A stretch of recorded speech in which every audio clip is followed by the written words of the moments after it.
A soup fumes with cut fingers among the ingredients. A lady reassures Shoyuta not to worry, promising it will be delicious if he waits. Shoyuta sits nearby, silently watching her effort, yet his face is heavy with sorrow. The story begins a few days earlier, when Shuta's mother calls him for breakfast. Shoyuta wakes up early, rubbing his hair, and everything is as normal. He then opens the drawer and picks a letter. The sight of it stirs a faint unease within him. A moment later, his mother opens the door to his room, reminding him that she's leaving for work and asking him to wash the dishes and keep the door locked. Shoyuta nods. His gaze then falls on his phone, where a new message has appeared. After locking the house, he reads SMS, first game of eating friends. Shoyuta strangely stares and assumes it's some kind of prank and puts the phone away. At the bus stop, he waits quietly until a familiar voice greets someone named Yugaku. A few girls are gathered around Yugaku, cheerfully saying good morning. Yugaku waves back, then walks over and stands beside Shoyuta, asking if everything is fine.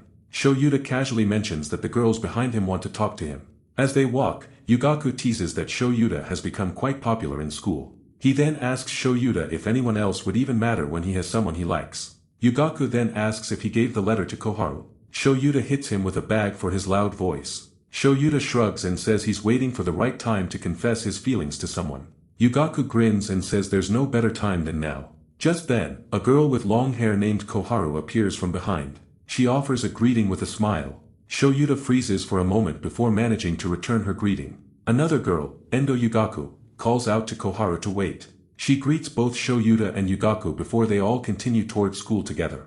As they walk, Yugaku warns Shoyuta that if he doesn't act soon, someone else might win Koharu's heart first. They enter classroom 1A. The blackboard already displays the day's lesson topic, country culture. The teacher asks Koharu to stand and confirm whether she holds the controversy, and she admits that she does. Shoyuta, watching her, reflects that ever since the OSA high school admission ceremony, he has been thinking about her. At that moment, the teacher notices him and calls out, asking if he is paying attention. Shuta's classmates also notice his gaze fixed on Koharu. The teacher remarks that while Shoyuta may be sincere, his focus on the sensei is a problem. He then opens his laptop and explains that, since there is some spare time, he will show the class pictures that Yoshi took last summer. The images are of insects. Now Ijima reacts fearfully. Rumi comments that the pictures were not taken that long ago, and Najima confirms this. Another student, Sakuraba Masaya, asks now if she is afraid of bugs and compares it to eating dogs in China. The teacher adds that in Cambodia, eating insects is considered normal.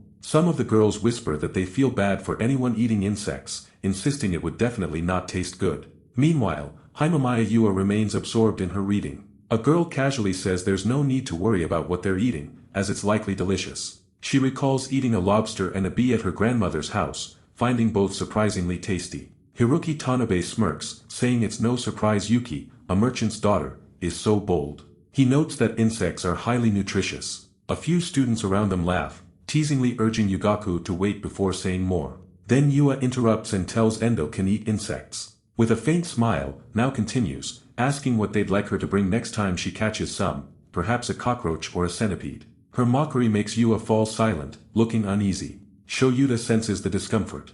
He glances toward Koharu's friends, noticing their uneasy expressions. A wave of frustration rises within him. He suddenly stands up declaring that enough is enough. One girl warns him that he's inviting trouble, but Noah laughingly asks Shoyuta whether he, too, happens to be an insect eater. Shoyuta looks down, and Yugaku comments that if he were on a desert island, he could eat anything.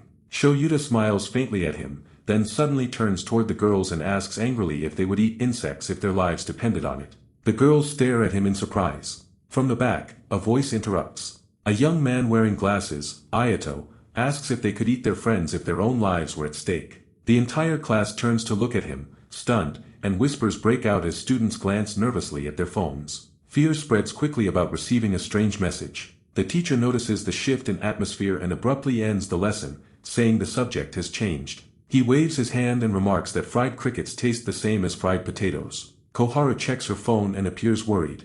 At lunch, Yugaku tells Shoyuta it was expected to feel strange after his comment about fried crickets. Shoyuta asks him to stop, but Yugaku adds that it's time he worked on his love life. Shoyuta insists it's not so simple. Taking a sip of juice, he glances at Koharu and tells Yugaku that he has no idea. Inwardly, Shoyuta reflects that if Koharu rejected him, it would at least be a safe rejection. Koharu approaches and asks Shoyuta if he would mind accompanying her to the roof. Unsure, he hesitates. She adds that there is something she wants to discuss privately. Shoyuta nervously asks if it is about him, and Koharu confirms. Looking once at Yugaku, Shoyuta stands and leaves with her. Their classmates watch curiously.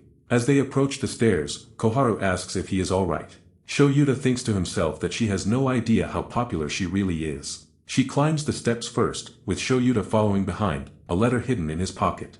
On the roof, couples are sitting together in small groups, talking. Nervous, Shoyuta gestures for Koharu to sit apart with him. Koharu asks if he also received the message. Shoyuta wonders if this is the reason she brought him here. Looking down, he replies calmly that he did, adding that he is investigating the culprit with Yugaku. Koharu asks him to show the message. With his eyes closed, Shoyuta answers that it isn't necessary since they all received the same one. Koharu disagrees, insisting hers is different. She shows him her phone. Her status is marked as infected, and the donor listed is Amano Shoyuta. Shocked to see his own name, he looks down. Koharu checks his phone and reads he is marked as healthy. She thanks him quietly, apologizing for bothering him. Shoyuta asks if that was all she wanted to talk about, and she nods before standing to leave. Shoyuta watches her go and thinks to himself that if he lets this opportunity slip, there may never be another. He pulls the letter from his pocket, calls her back, and hands it to her, saying it contains his feelings. She takes it, and he tells her that if it is a nuisance, she may throw it away. Koharu opens the letter, reads it, and her face turns red. Shoyuta is stunned to see her blush. He tells her she can answer whenever she wants. Suddenly, her head begins to swell. Still holding the letter, blood trickles down as her head enlarges into a grotesque, balloon-like shape.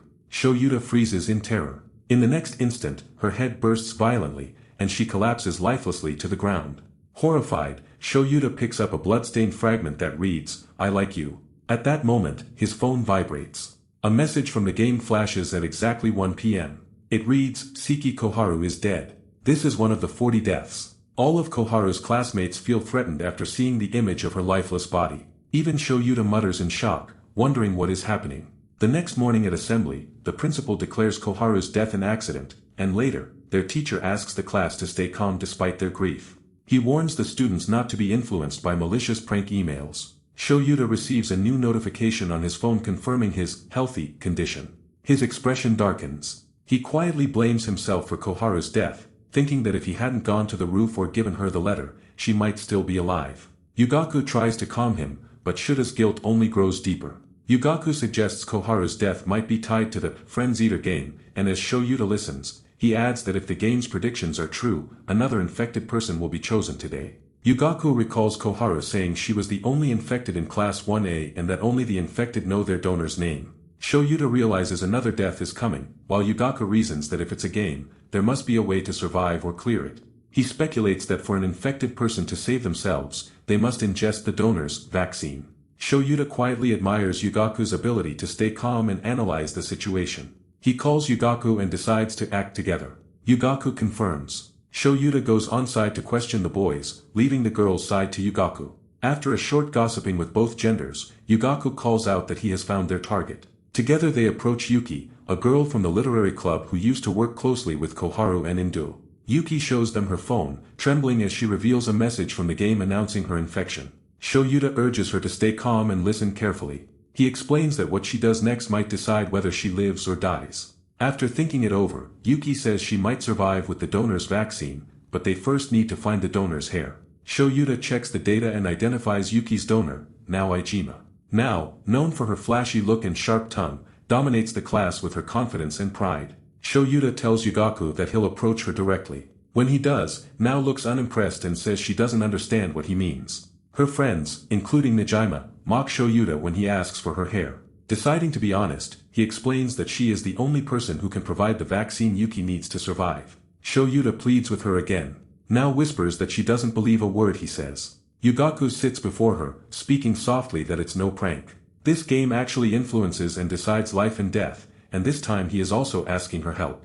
Then Yugaku lowers his head but now asks him to stand up, and adds quietly that if he becomes infected next and she turns out to be her donor, she will give him the vaccine at every cost. Now hands over strands of her hair. Shoyuta says they got them but asks how Yuki should take them. Yugaku, remaining calm, replies that the only thing she can do is eat them. Shoyuta hesitates, wondering if it is even possible to digest hair. Yugaku answers no. But before either of them can respond further, Yuki firmly declares that she will eat it, because her life depends on it. Both boys watch her, surprised by her mental strength. Yuki's eyes, filled with tears, says that if Koharu were still alive, she would not doubt Shoyuta and would believe in him. Hearing this, Shoyuta quietly calls her name. He realizes Yuki's pain over Koharu's death runs even deeper than his own. Then they cut the hair into smaller pieces to make it easier to swallow. Yugaku offers her tea and some oblates to help. Yuki looks at Shoyuta and gently tells him that he is a kind person, and now she understands why Koharu liked him. Shoyuta is stunned, no one has ever told him this before. Yuki wonders aloud that Koharu never mentioned it to him and explains that she was certain Koharu planned to confess her feelings when she and Shoyuta went to the rooftop that day. Koharu was often misunderstood but was truly the most innocent of all. Yuki then recalls the small cat they found during lunch one day. The animal had been abandoned, and at first, everyone spoiled it. But when it came time to care for it properly, most wanted to hand it over to a health center. Only Shoyuta insisted on finding a new family. Because of that kindness, Koharu began to admire him deeply. Shoyuta listens in silence and replies softly that he never knew. Yugaku returns as Yuki prepares to drink the tea. Shoyuta tries to refocus on the situation in front of him. Yuki swallows it. Yugaku checks the time and mentions that the last results appeared at exactly 1 p.m. Shoyuta thinks this time, the vaccine was only hair, something easy to obtain, but during Koharu's turn, it was the duodenum. Fear strikes him as he imagines future rounds, wondering what would happen if the next vaccine turned out to be someone's heart. The thought of someone being forced to eat their friend's heart for survival horrifies him. Suddenly, Yuki's phone rings with a new notification. She watches and notices her condition changes from infected to healthy. Relief floods the room.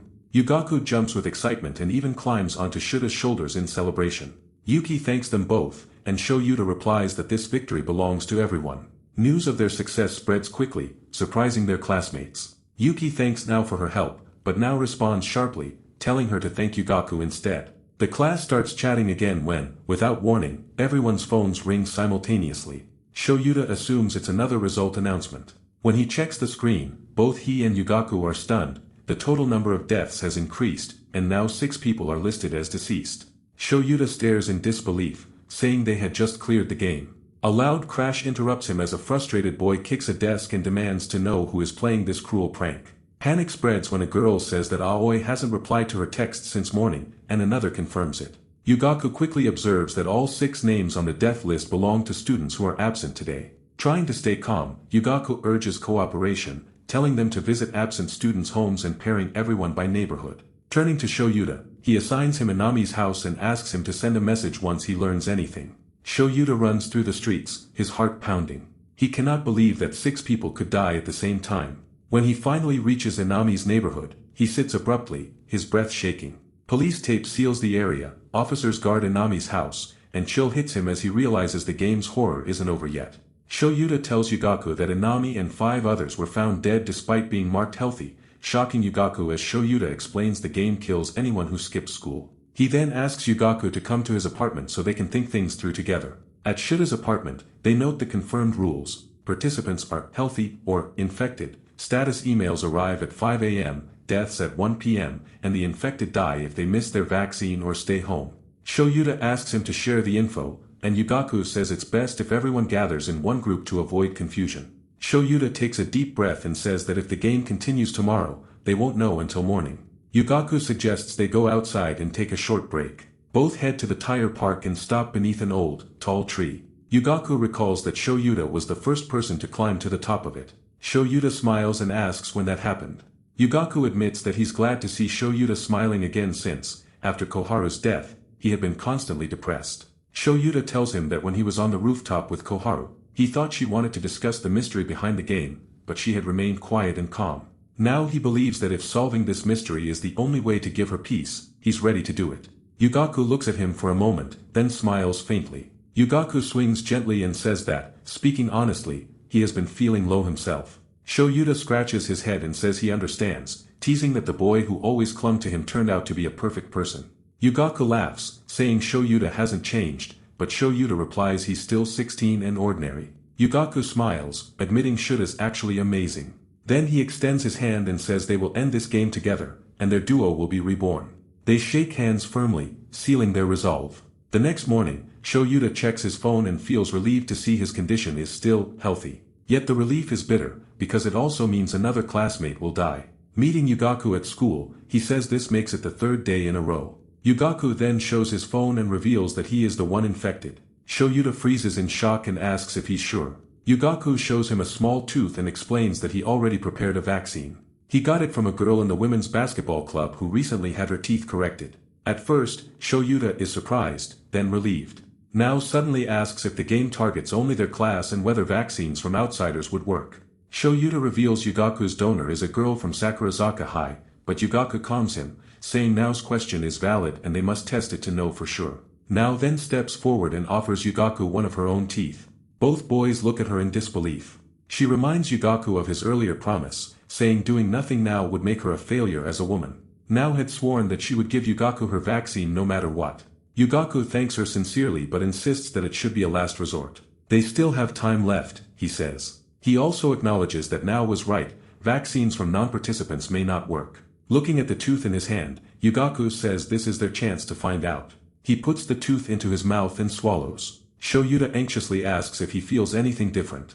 Yugaku says his body feels warm. But within moments, his condition worsens. He coughs violently and drops to his knees as panic spreads through the class. Yugaku's head begins to swell grotesquely even though the girls cover their eyes with fear. Shuta's eyes widen in terror and he is standing stunned. Yugaku gasps that taking the wrong vaccine is a rule violation. Shoyuta shouts that Yugaku can't die, but blood starts to pour down Yugaku's face. With his half-swollen head, Yugaku forces out his final words, asking Shoyuta to promise that he will end this twisted game. Then, in one last motion, Yugaku throws himself aside, and his head bursts. Shoyuta seemed to be in deep sorrow. The students shriek with fear even as they freeze in horror, staring at Yugaku's lifeless body. Shoyuta stands trembling and recalls their first meeting back in childhood. He had met Yugaku in class, learned they lived in the same complex, and cheerfully invited him to play after school. But Yugaku kept reading his book, ignoring him. Shoyuta teased him about his serious attitude, asking if reading about the stock market could really be fun. Annoyed, Yugaku told him to be quiet, explaining that the book wasn't fun, it was the one Shoyuta himself had used to study from.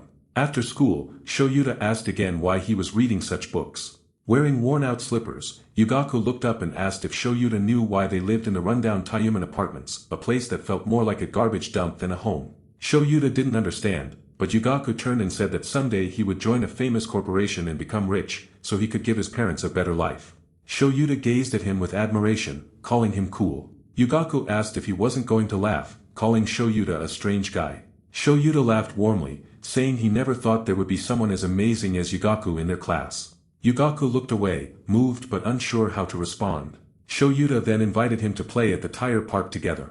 Yugaku initially refused, but Shoyuta reminded him that even their teacher said students should balance studies with fun. With tears forming in his eyes, Yugaku finally agreed. Shoyuta smiled brightly and extended his hand. Yugaku stared for a moment, then took it, and their friendship began, one that lasted for years. Through his tears, Shoyuta writes in the notebook, Rule number 6, taking the wrong vaccine causes instant death. Shoyuta clenches his fists, vowing to end the cursed game. As he turns to leave, his eyes fall on a photo of the two of them, laughing together on happier days. The next morning, all students make their way to school in silence. Shoyuta walks among them, deep in thought. For days have passed since the Friends Eater game began, and 8 classmates are already dead. Everyone knows they must keep coming to school to stay alive. Checking his phone, Shoyuta finds his status marked healthy, but the assigned vaccine is the left eye. He mutters to himself that being healthy doesn't mean he's safe, he could still be someone's donor. Everyone looks drained and afraid. Rumi sits sobbing quietly at her desk. Shoyuta approaches her and gently asks if she's alright. Nijima immediately calls out, telling him to stay away because he might be infected. Shoyuta sees the class in panic, fearing everything, and realizes that if this keeps up, none of them will survive. He raises his voice, asking everyone to listen. He urges them to trust one another and reveal if anyone has been infected. His words echo through the tense classroom. All eyes turn toward him, some filled with suspicion, others with grief. Ayato interrupts coldly, calling Shoyuta a fool. He argues that no infected person would ever expose themselves willingly. Shoyuta glances at him, recalling that Ayato is heir to one of the top schools in the prefecture, a brilliant student who often looks down on others. Shoyuta insists that there's no reason for anyone to hide the rules now. Ayato counters sharply, saying that revealing one's status would be the same as signing their own death warrant. The words sink in, and Shoyuta feels a chill. It means there's really nothing they can do. Now steps forward and asks Ayato what they should do now. Her voice trembles with anger and tears as she cries out her hatred for the game's rules, reminding everyone how Yugaku once tried to fight back. Shoyuta moves closer, trying to calm her down. Now continues, saying that if they keep doing nothing, they'll all be forced into the game anyway. She agrees with Shoyuta, they need to work together. Rumi turns to Nejima, asking if they should do as Now says. Several boys whisper about teaming up to find a way to escape this nightmare. For the first time, Shoyuta feels a flicker of hope. He thanks Now sincerely. Suddenly Shuta's eyes catch sight of a baseball bat. 3 delinquents enter the classroom, loud, rough, and confident. The leader, Kengo, with scattered hair and a menacing glare, carries the bat in his hand. Shoyuta freezes, recognizing him immediately. Kengo is the leader of a group of rascals and a skilled judo fighter. Shoyuta steps forward, telling him to calm down, but Kengo swings the bat furiously. The blow misses, and Shoyuta falls to the floor. Kengo shouts that he will destroy anyone who gets in his way. Fear spreads through the classroom. One of his gang members shoves several girls against the wall, saying they must act fast if they want their leader to survive. Shuta's stomach tightens as he realizes Kengo is infected. Kengo looks wild, desperate. He moves toward Rumi with murderous intent. Now steps in front of him, calling for him to stop, but one of Kengo's men slaps Rumi hard and pushes her to the ground. Now shouts her name. Kengo orders his followers to hold Rumi down. Shoyuta rushes to help but is struck hard by another boy and thrown back. The attacker is Jinji Terry, Kengo's second-in-command and a delinquent from the boxing club. Jinji warns him that resisting will only get him hurt. Shoyuta glares at him, knowing Jinji's reputation for violence. Shoyuta tries to reason with them, shouting that what they're doing is wrong and that continuing this way will destroy them all. But Jinji replies coldly, asking if Shoyuta would rather let Kengo die. Shoyuta hesitates. He can't deny that Kengo's infection has driven him mad. He thinks briefly of Yugaku, wishing he were there to stop this. Kengo steps over Rumi. Now tries to intervene again but can't reach her. Shoyuta calls out desperately, begging Kengo to stop and think of another way to save everyone. But Kengo's rage only deepens. He raises the bat and slams it down on Rumi's head. Blood splatters as she collapses, gasping in pain.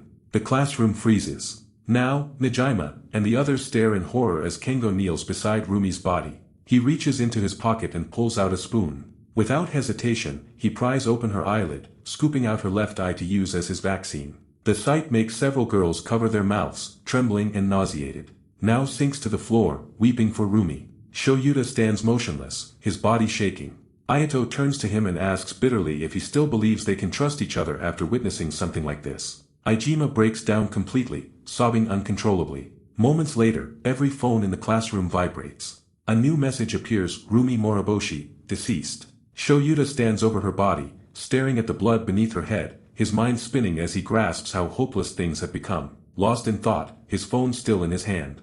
The screen shows his status, healthy, and his assigned vaccine is listed as the fingernails of the right hand. It's early morning. He lies on his bed for a moment, letting out a long breath as the alarm continues to ring beside him. Getting up, he steps out of his room and moves toward the kitchen for breakfast. His mother had already left before he woke up. Shoyuta thinks that no one seems to take this situation seriously. It feels as if everyone already knew about the game long before it began. He glances toward the television, where the screen displays a segment about ants building colonies. As the report plays, he reflects bitterly that whenever he tries to show people proof of the Friends Eater game, they simply ignore it.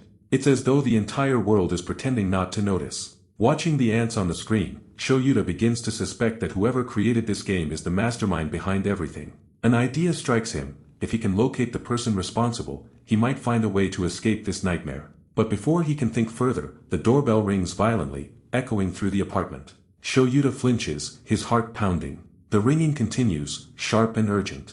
He wonders who it could be, perhaps someone infected, perhaps someone coming for him, the donor. The bell rings again, louder this time.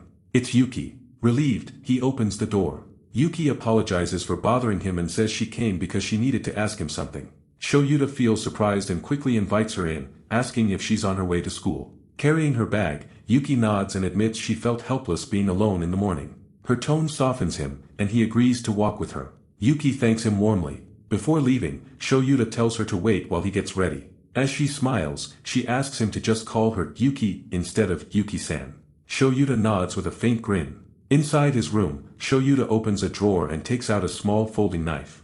He checks its sharpness carefully before slipping it into his pocket for safety. Then, together, they leave for school. When they arrive, the building feels eerily empty. Shoyuta glances around, confused, while Yuki points ahead. In the distance, Ayato is pulling a small cart with a box on top. Shoyuta walks over and asks what he's doing. Ayato replies that the box contains cutlery, spices, and cooking supplies. He also adds that he intends to use the cutlery to cook human meat when the time comes. Shoyuta jerks in disbelief, grabbing him by the shoulder and demanding what he means. Ayato answers coldly that he hasn't decided to cook everyone, but he'll use people close to him if necessary. He smirks and asks if Shoyuta came prepared. In response, Shoyuta quietly shows him the knife in his pocket. Ayato nods slightly and remarks that eating raw meat is dangerous, so he plans to stay healthy. Shoyuta stares at him for a moment, then offers to help if Ayato is heading toward the student kitchen. Taking the box, Shoyuta apologizes for his earlier reaction. Yuki also steps forward to help carry it. Together, they enter the classroom, thinking they have arrived just in time for the start of lessons. But to their surprise, the entire class is already seated. The atmosphere is tense. The girls glare at Kengo and his gang, who sit in silence. Shoyuta feels the unease pressing down on the room. In the corner, he notices a faint stain of dried blood, remnants of what Yamaguchi did the previous day. At 7:30 a.m., Shoyuta glances around and wonders who the next infected person might be. Before he can think further, a loud shriek echoes through the hallway. A heavy-set boy, Takeo Yugawara, stumbles inside, screaming in pain. Behind him, Yua follows, trying to calm him down. The entire class recoils in fear. Yua gently holds Takeo's shoulders, calling him the young boy in a soothing voice. Shoyuta and Yuki exchange stunned looks, realizing that something terrible has already begun again. Yua gently holds Takeo's trembling hand and leads him forward. She is known in class as a quiet, doll-like girl who rarely speaks about herself. In a calm voice, she reassures him that his pain will soon pass. Shoyuta notices her hand move toward Takeo's injured fingers. A chill runs through him when Yugaku suddenly asks if the wound came from the right-hand nails. Shoyuta quickly steps closer, asking if Takeo's nails were used as the vaccine and how they had agreed to it. Yua smiles faintly and says she simply asked Takeo to help her. Shoyuta looks at her in disbelief, asking if she really removed his nails. Sitting beside Takeo, he softly asks whether he agreed to it. Takeo winces and admits that he helped because she depended on him. Hearing this, Shoyuta tells him he did something brave, that it's a lesson for everyone. But when Takeo lifts his hand, blood trickles from the places where his nails had been. Shoyuta shudders at the sight. A boy named Hiroaki steps forward, offering to take Takeo to the infirmary. Shoyuta asks if Takeo will be alright there. Hiroaki nods confidently, saying he knows how to treat it. He is the class president, always the one who takes on the jobs no one else wants. Smiling, Hiroaki jokes that with Yugaku gone, they must support the class themselves. His words lift the mood slightly, even bringing small smiles to the girls. Shoyuta, too, feels a brief spark of relief. 3 hours earlier, in a room cluttered with figures and collectible dolls, Hiroaki was lying under his blanket, muttering that he was tired of school. He lovingly looks at a doll and asks her to save him. From downstairs, his mother called out, asking if he was expecting a visitor. Curious, Takeo went to the entrance, and froze. Yua stood there in her school uniform, her expression gentle but unreadable. He hesitated, then invited her upstairs. In his room, Yua quietly looked around and touched one of the dolls. Takeo quickly took it from her, explaining that it was a limited edition. Trying to hide his nervousness, he asked what brought her there. She did not reply and looked at him with a cute face. Takeo gazed at her legs and neck. Yua said that she wanted his help. She held up her phone, showing a message that identified her donor as a male student. Her eyes met his, and Takeo realized what she was asking for. Startled, he slipped back and fearfully asked why she came to him instead of someone else. With calm persistence, Yua placed her hand over his and told him that he was kind, that she trusted him more than anyone. Her quiet confidence disarmed him. She asked softly for his help, requesting that she needed his nails for the vaccine. She also caressed his hairs and lips. Takeo felt aroused and he started to sweat. Yua's calm presence made him relent and he extended his hand to her. She rubbed it with her breast and promised to be all right after asking for the help again. Taking a small tool from her bag, she prepared to remove one of his nails. Takeo clenched his teeth as she counted down. When she pulled, pain shot through him, and he cried out.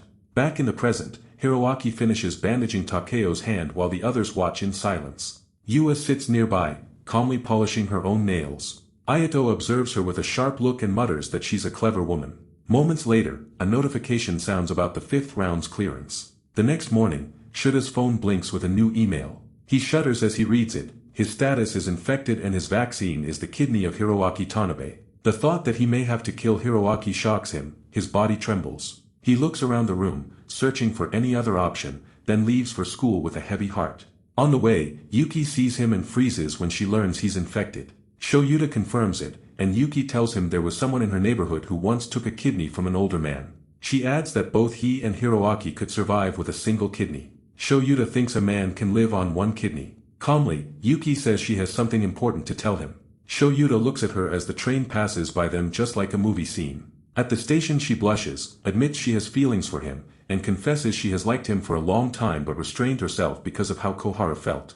Now she cannot lie to herself any longer. She asks him to promise he will survive today's game. If he does, she will listen to his reply later. Shoyuta agrees and resolves to find a way for everyone to survive without sacrificing anyone. In class, the atmosphere is tense. Shoyuta approaches Hiroaki and humbly asks for a vaccine. Hiroaki listens and, with measured calm, acknowledges that he is the donor this time. Bowing his head increases Shuta's respect for him. Hiroaki asks whether Shoyuta really believes killing him, like Kengo's act, is the right solution. Shoyuta replies angrily that he cannot do that. Hiroaki smiles and remarks that Shoyuta has not changed. He says, as class president, he wants to save lives if possible. Shoyuta thanks him and ponders Hiroaki a humble guy even if the class gets pleased with him. Then he asks Shoyuta how he is going to take out his kidney. Shoyuta suggests hospital surgery to remove a kidney. Hiroaki asks how Shoyuta would persuade a doctor to cooperate. If they claim the game forced them, reception will refuse. Hiroaki stresses that he, too, wants to save people, but the proposed plan is unrealistic and too impractical. At that moment Ayato steps forward. He says his family hospital can handle the operation. Shoyuta and Hiroaki both look at Ayato in surprise. Ayato explains he can assign an off-duty doctor and arrange the surgery free of charge. Hiroaki stiffens. Shoyuta asks why Ayato would go to such lengths. Ayato laughs and calls it a hobby, revealing the hypocritical side of those who mask themselves. He then tells Hiroaki to hurry and go outside now. They will catch a taxi to the hospital. Hiroaki's face shifts, showing a strained, fake smile. He steps back, opens the door, and when Shoyuta looks up the corridor, Hiroaki is gone. Ayato asks if Shoyuta will not pursue him. Shoyuta stares, puzzled. Ayato warns that if Hiroaki gets away, Shoyuta will surely die. The warning stuns him. Down the corridor, Hiroaki hurries away in obvious distress. Shoyuta follows, fearing this might be a kidnapping, or worse. He remembers Yugaku's vow to end the game and, teeth clenched, runs after Hiroaki as fast as he can, determined he cannot afford to die yet. 3 months earlier, during lunch break before summer vacation, the classroom buzzes with noise and chatter. Masaya walks in carrying a box, announcing that he has found something amazing. Inside is a small kitten. The girls gather around, their faces lighting up with joy. Shoyuta asks where he found it.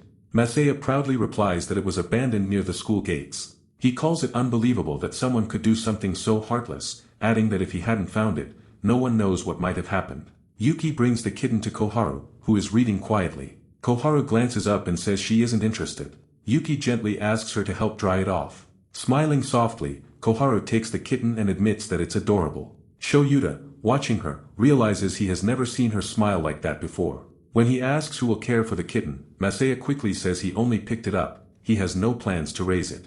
The class begins to discuss what to do. Ayato suggests they hand it over to the health center, but everyone stares at him, uneasy. The girls say they can't just send it away like that. Shoyuta proposes finding someone who can adopt it. Yua asks if he even has time to look. Suddenly Hiroaki raises his hand and volunteers to take care of it. He lifts the box confidently, but Shoyuta reminds him that his family doesn't allow pets. Hiroaki gently strokes the kitten and says he cannot ignore anyone in trouble. The class smiles, touched by his kindness, unaware of the truth behind that gentle face. Now, in the present, Shoyuta runs down the corridor after Hiroaki, calling for him to stop. He demands to know why Hiroaki, who once claimed he wanted to save lives, is now running away and letting others die. Panting heavily, Hiroaki stops near a window, turns sharply, and shouts. He demands to know who told such lies about him being a savior. His voice shakes as he yells that he has always hated Shoyuta. Shocked, Shoyuta freezes, asking what he means. Hiroaki says that since they were children, he tried to be like Shoyuta, tried to match his sense of justice, but every time, Shoyuta took the spotlight. Every time, he was the one left behind. His hatred grew with each passing year. Shoyuta stares at him, struggling to believe what he's hearing. He asks if Hiroaki isn't the same person who once showed kindness to others. Hiroaki doesn't respond. Instead, he steps onto the window ledge and runs outside. Shoyuta follows without hesitation, leaping after him. He never imagined Hiroaki could be so different from the person he claims to be. He stretches out a hand to catch him, but slips and falls hard to the ground below. Pain surges through his body as Hiroaki turns, smirking. Hiroaki mocks and kicks at his ankle, reminding Shoyuta that his injured left foot had once forced him to quit basketball. He recalls how Shoyuta used to play roughly in practice games, always trying to chase the level of his childhood friend, Yugaku. Laughing cruelly, Hiroaki asks how it feels to lose again. And if he fails to catch him he will die. Shoyuta struggles to rise, insisting that Hiroaki isn't the person he once knew, that he was the one who promised to care for the abandoned cat. Hiroaki's face twists with rage. He kicks Shuta's face frequently and shouts, saying it's the perfect time to tell him what really happened to that kitten. He explains that after he had texted the class group saying he would adopt it, he took it home and sealed it inside a bag. He already had a list of massacred cats. Then, in a moment of chilling cruelty, he went to the kitchen, opened the oven and put the bag into it and turned it on. He recalls how it moved and cried, and how he watched it without flinching. He liked the smell of cat meat. When he opened the oven the blood leaked all over.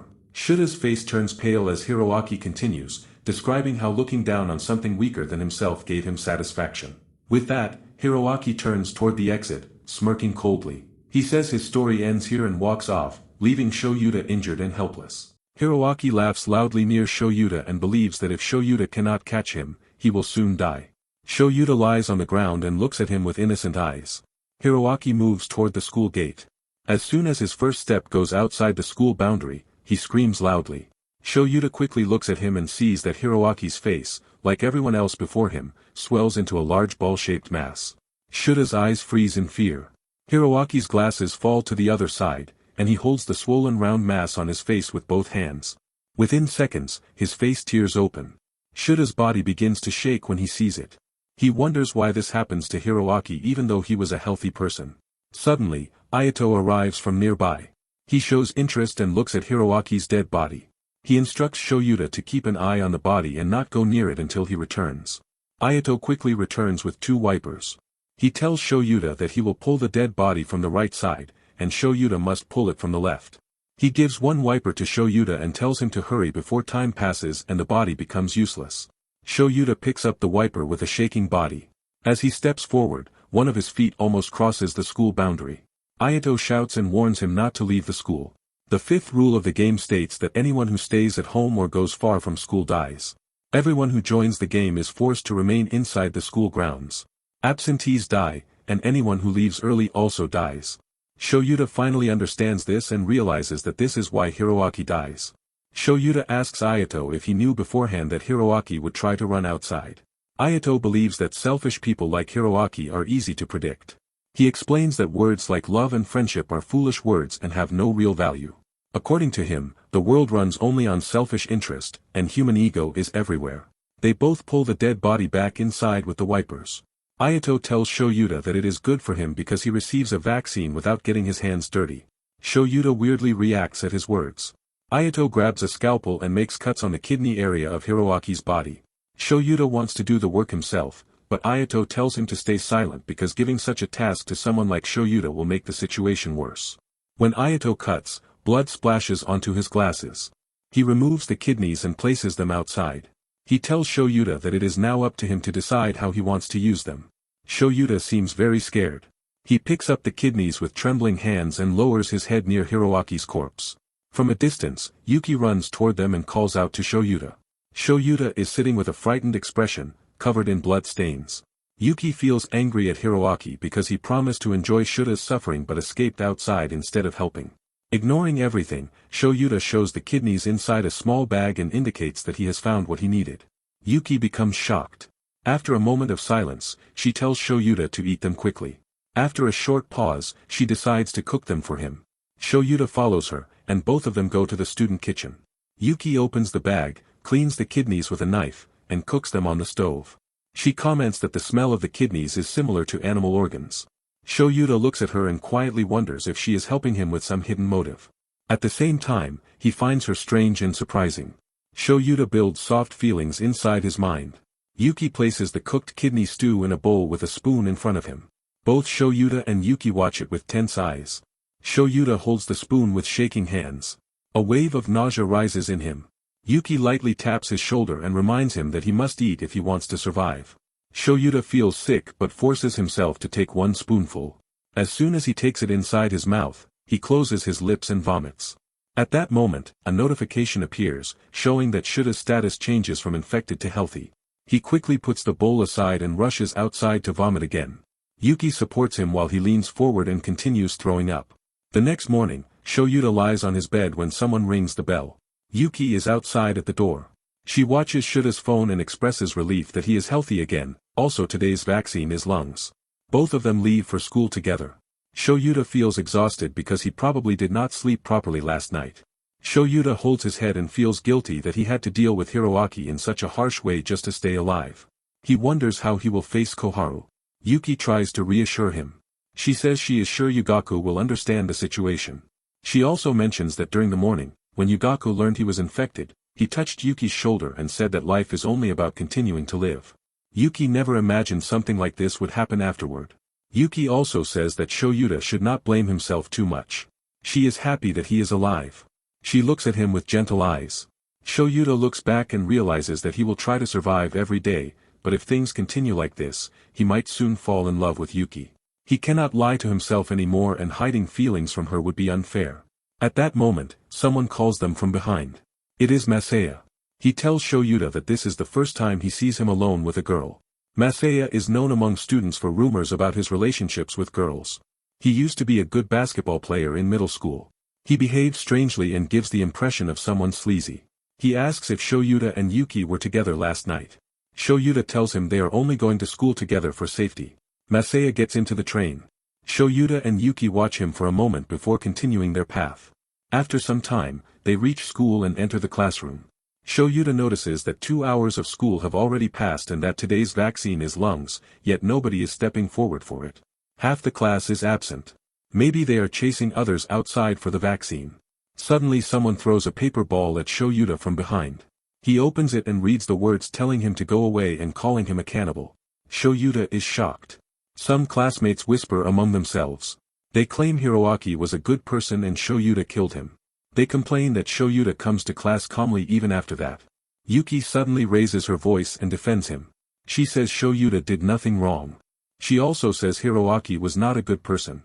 Ryuko stops Yuki and questions how she can speak like that about a dead person. Yuki becomes quiet. She gently tells Shoyuta that people will misunderstand him. Even if she explains everything, nobody will believe her. Shoyuta says he does not want to say anything bad about someone who is dead. He covers his face with his hands. The scene shifts to earlier that morning. Now lies on her bed at home. When she checks her phone after waking up, she feels relieved that she is not infected. She gets ready for school and combs her hair. She recalls Yugaku. She notices her diary and realizes she has not written anything since the incident began. Suddenly her phone rings, and she leaves for a cafe where she meets AI.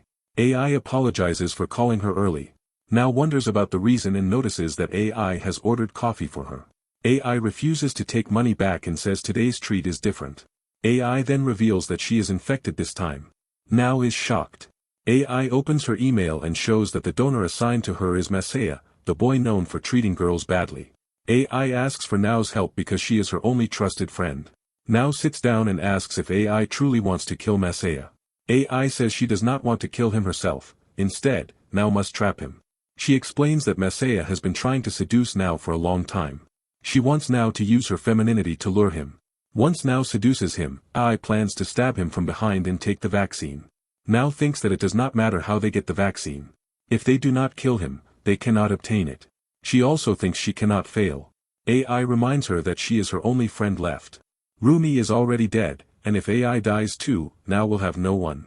Nao agrees to help and encourages AI to succeed no matter what. They go to the meeting place.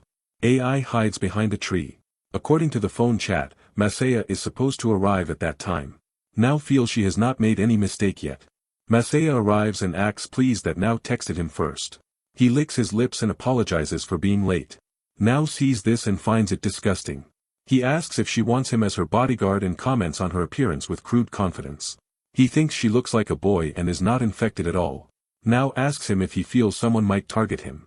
Masaya gives her a sleazy look and feels surprised that a proud girl like her is asking questions like this. Now pretends to be nervous. Masaya touches her hair. Now realizes that this is the moment she must start seducing him. Masaya suggests she should remove her clothes first. Now gets a sudden shock. She becomes angry inside but controls herself. Masaya says he is giving her a chance there. She feels very awkward but anyhow removes her jacket and loosens her shirt buttons to expose her body. Masaya stares at her and calls her cute. Now thinks AI should appear now and finish him. She opens her shirt further. Masaya and his group do not have a good reputation in school. They always bother girls. Now remembers AI's earlier words about seducing Masaya and then attacking him from behind. Masaya touches Nao's zipper and calls her cute. Then he tells her that she has to show what is under her skirt. He moves his tongue over his lips. Now thinks she may need to keep pretending, until AI comes outside to make a move. Masaya reminds Nao that if she wants him as her bodyguard, then she must follow what he wants. Nao lifts her skirt and shows her undergarments. Her body shakes because she hates doing this. Masaya looks at her undergarments with interest and then jumps toward her. Nao screams. He tries to pull at her clothes, and she fights him. Masaya laughs loudly and pushes harder, saying he has waited for this moment. Nao keeps struggling but it seems her efforts are useless. AI runs out. Nao wants AI to hurry, but AI takes out her camera and starts recording. She tells Masaya that he cannot do anything before the camera starts. Masaya tells AI to stay quiet. Nao feels shocked and confused. She feels very bad on realizing the betrayal. AI laughs and explains that she only wants to record a real assault video. She laughs at Nao and says she will sell it online for a high price. Nao freezes for a moment and tells AI in a shaking voice that this plan is dangerous for AI too, because if she does not get Masaya's lungs, she will also die. AI answers in a cold voice.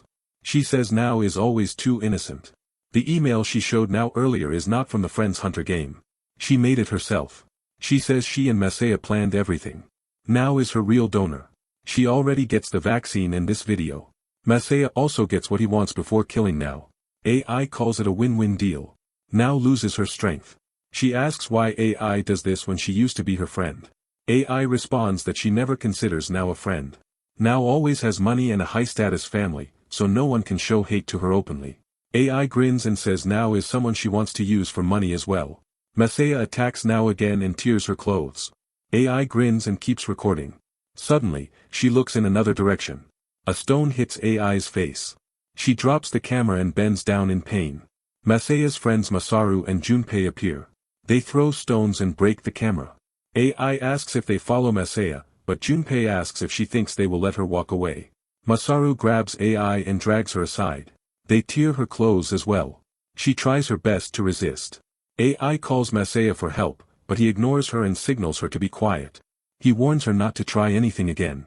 Junpei treats AI roughly the same way Nao is being treated. Masaya says AI should stay infected and die like that. Junpei tells Masaya to hurry because a lot of time has passed. He tells Masaya to take the brother and leave Nao for them. Nao realizes that AI planned a trap for her, but Masaya also traps AI. This is always how it ends. AI bites Junpei's finger and screams. Masaya keeps Nao on the ground. AI keeps yelling for help, but they ignore her. Her shouting gets louder. Masaya complains that her noise will attract people.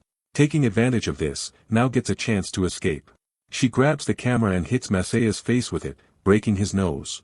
Masaya's nose starts bleeding. She grabs her shirt. Masaya runs behind her to grab but she runs very fast and escapes. She gathers her soiled shirt and runs while crying. On the other side, Shoyuta is sitting on the stairs, thinking about Yugaku. While lost in those thoughts, he reaches the rooftop stairs because Yugaku often went there.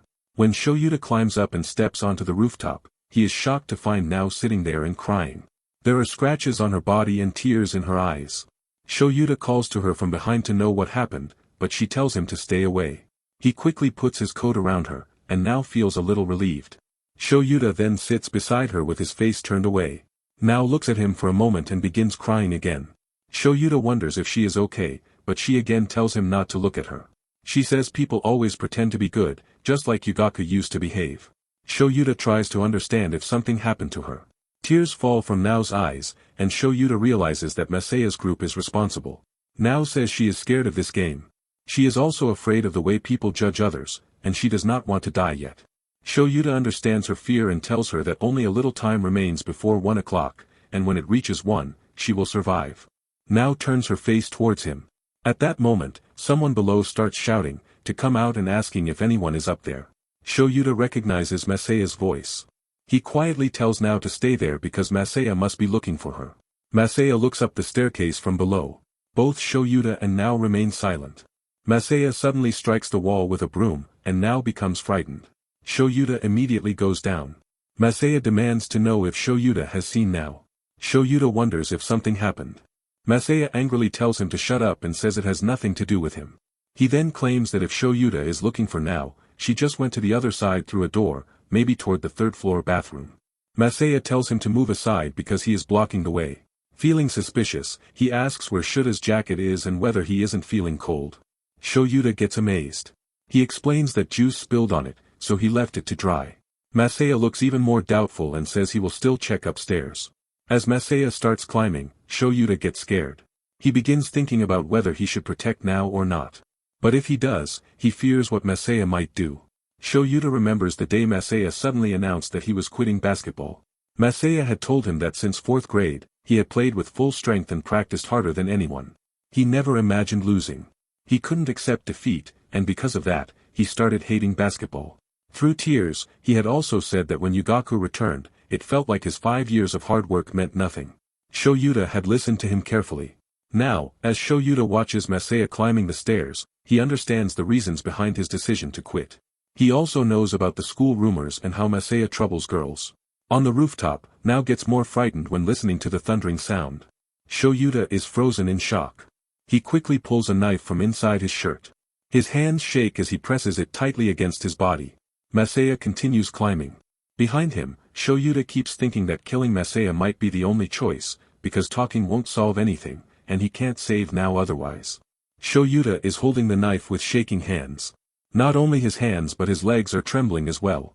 He watches Masaya coming up the stairs and keeps trying to push himself forward, but Masaya's laughing face from the past also comes to his mind. Shuta's whole body is trembling with anxiety. On the rooftop, Nao is also shaking in fear. Masaya reaches the top, and the sound of his footsteps makes Nao look in his direction. In his usual threatening tone, he tells her that he has found her. Right after that, a sudden burst of blood erupts. Shoyuta runs toward the stairs, and when he reaches the top, he is shocked to see that Masaya's head has swollen like a balloon, just like the others, with blood flowing from it. Shoyuta screams in fear. Nao covers her mouth in shock as Masaya's head bursts completely, and he dies within a few seconds in front of them. Shoyuta is stunned as he looks at Masaya's fallen head. Nao starts trembling even more. Shoyuta wonders why Masaya had to die like this. He quickly grabs the phone lying in the blood and checks the notification. The number of diseased people has increased to 4, Kakamoto, Masaya, Ai, and Junpei. Shoyuta is confused about how Kakamoto and Hayashi became infected because only Najima was supposed to be infected. Then he realizes that because of Najima's meeting and the physical contact involved, the infection must have spread to the others, increasing the number of infected people. The phone is shaking in his hand. Shoyuta mentions that he needs to go to the other side of the gym to confirm whether Masaya's remaining teammates also died. But Nao grabs his shirt and begs him not to leave her alone here. She repeatedly pleads with him to stay with her for the rest of the day. Nao is terrified and feels unable to stay alone anymore. After that moment, Nao and Shoyuta pass by the train station. As they walk past the forest, Nao holds Shuta's shirt from behind and asks where they are going. Shoyuta says he does not know how to explain, but he smiles and mentions that the place ahead holds many memories of Yugaku. When they pass by an old apartment building, Nao comments that the place looks scary. Shoyuta explains that a company named Ryaman Foodstuff used to operate there long ago before it shut down. Yugaku's parents worked there, and the company had given apartments to all its employees. Many buildings still remain. Then Shoyuta points toward an old hut built between the trees. He tells her that this is the secret place he used to visit 8 years ago. He climbs the door and opens it. Inside, the place is covered in dust. Shoyuta feels happy and mentions that they can spend the night here because no one will find them. But now feels uncomfortable due to the dust and asks if they really need to stay here. Shoyuta tells her it is not that bad. He and Yugaku used to visit this place when they were kids. He also remembers that whenever he felt scared to go to school, he used to hide here so no one could find him. Now agrees to stay for now, but she adds that if something happens, she believes Shoyuta will protect her. Then she picks up a piece of cloth and says she needs some fresh air and goes to the window. As she approaches it, she notices a shadow outside and wonders if someone is there. Shoyuta quickly looks out of the window and is shocked to see a boy wearing their school uniform standing outside. Shoyuta mentions that he needs to check who it is. He quickly grabs the hanging rope, slides down like Tarzan, and lands in the forest. He pulls the boy by the shoulder, and it turns out to be Ayato. Shoyuta asks him why he came here. Ayato does not answer and, in a cold tone, asks Shoyuta if he has forgotten something. When Shoyuta asks what he means, Ayato replies that it is nothing and that it has nothing to do with Shoyuta. Shoyuta is confused about what Ayato truly meant. Ayato then walks away. And this becomes the point where the life of Now and Shoyuta begins in the log house beyond that place. Shoyuta and Now clean the house together and remove the dust. Shoyuta places a box of books on one side and checks his phone. Now suddenly looks at him and asks what he is doing. Shoyuta explains that he has sent an email to Yuki to inform him that they changed their location because he had promised Yuki that he would take him to school every morning. So he wanted Yuki to know where they are now. Now listens quietly while placing the books on the desk. She hands the books to Shoyuta and tells him to wipe the dust off them as well because they need to finish cleaning before sunset. Shoyuta agrees, and he is a bit surprised by Nao's serious attitude. He picks up a book, and suddenly some photos fall out. Nao turns around and sees the pictures on the floor. They are childhood photos of Yugaku and Shoyuta. Shoyuta holds the pictures and mentions that these are from their elementary school days. Nao looks at them and notes that Shoyuta used to be a mischievous kid.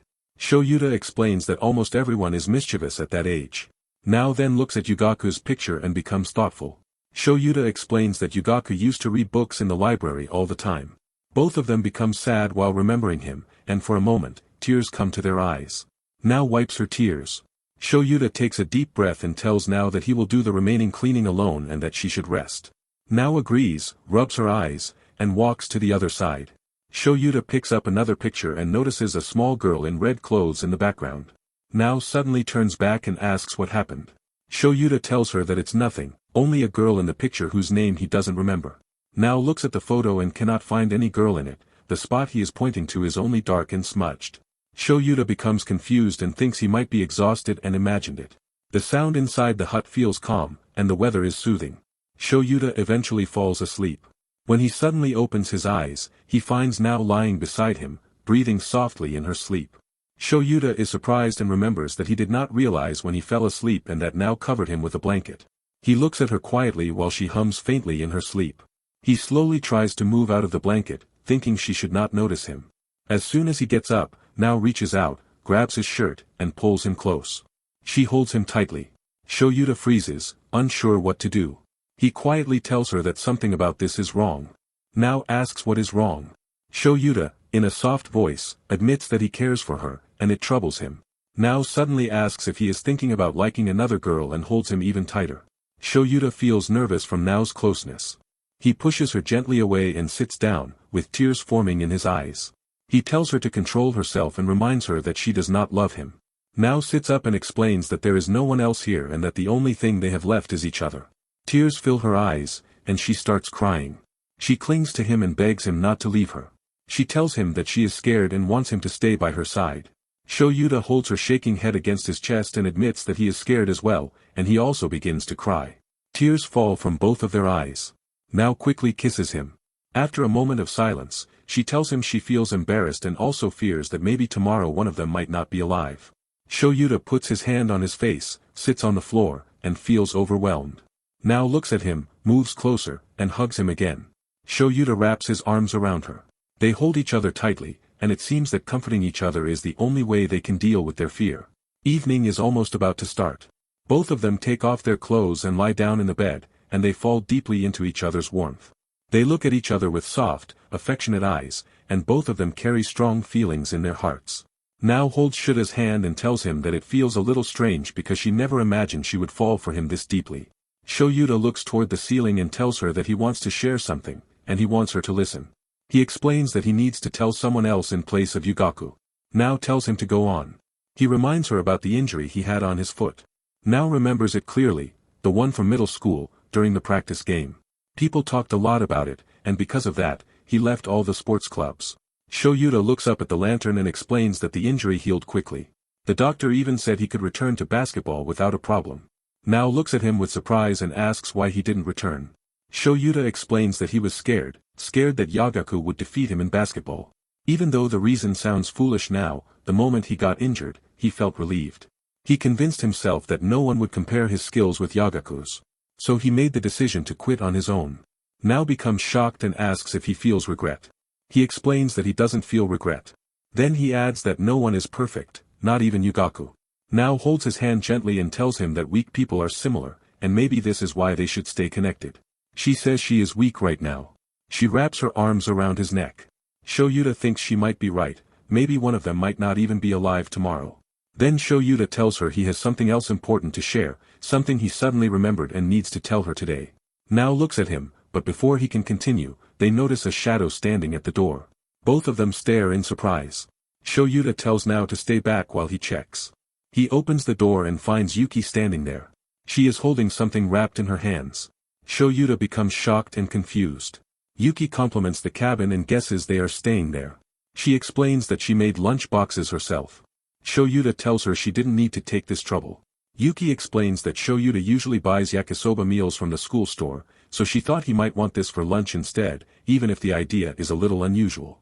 Now suddenly appears behind Shoyuta and comments that the food looks good and she is hungry too.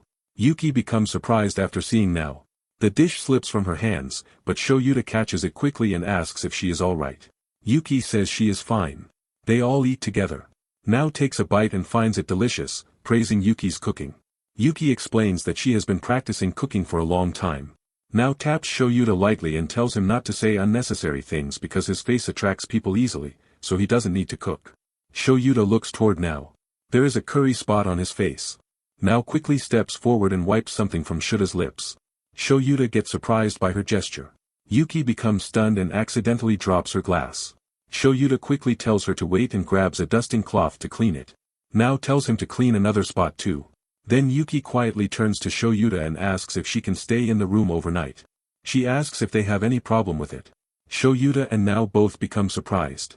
Shoyuta asks if she doesn't have to work at the store. Yuki explains that she will convince them, and even if she stays here at night, she can still work during the day. Shoyuta agrees, and Now also confirms. Now says that having 3 people is better than 2, and a bigger group increases the chances of survival. She also adds that having another girl around gives her comfort. Shoyuta calls Now, and she looks at him and winks, telling him that it's better for everyone if he gives Yuki some attention too. Shoyuta thinks she is right, if there is one more person in their group, survival becomes the first priority from tomorrow onward. Shoyuta welcomes Yuki warmly. Yuki thanks him happily and promises she will help him in every way she can and give her best for him. Shoyuta looks at her with a soft expression. They sit at the table again. Suddenly, Shoyuta notices a spiderweb on the ceiling. He looks down and becomes silent for a moment. Yuki continues looking at Shoyuta with gentle affection.